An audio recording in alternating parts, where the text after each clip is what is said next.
Shrikant, for coming for this interview and volunteering to just answer some of our questions. So one of our questions, since you are into mall development and all that, so what do you think your digitization priorities are in the mall sector? Because technology is evolving, so what are your plans? Okay, in terms of technology, there is a lot of information that is being fed by the supplier. So, technology itself is teaching the more people how do they maximize their business, right? It might be footfall counting, right? The number of bags being carried by somebody, the flow in which the people are functioning actually, which store has more traffic coming in and out, uh, things like security, CCTV cameras footage, and how that can be used to monitor people, traffic management, how much parking is where, whether parking is available or not, how to redirect and direct traffic. There's so many elements where the suppliers who are coming up with ideas like parking and how do you find your car, things like that. That as a mall person, if I sit down and think, let me think of technology, I would never be able to come up with something. So you let the technology supplier teach you how they think that they're relevant to your business. Okay. And how about your growth perspective? Like in new way, are there any new developments that's coming, new malls or new developments? Too much.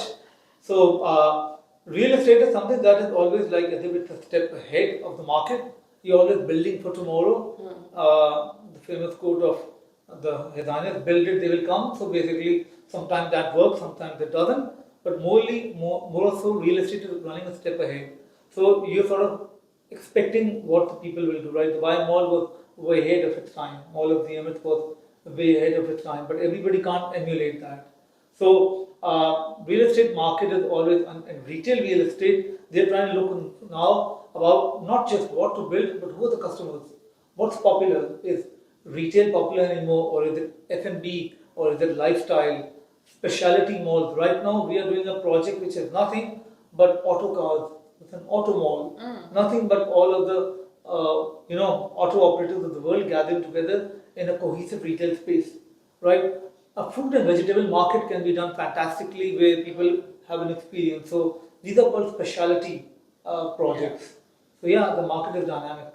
Okay. And so as a mall operator or who, you will have a lot of SOP compliance.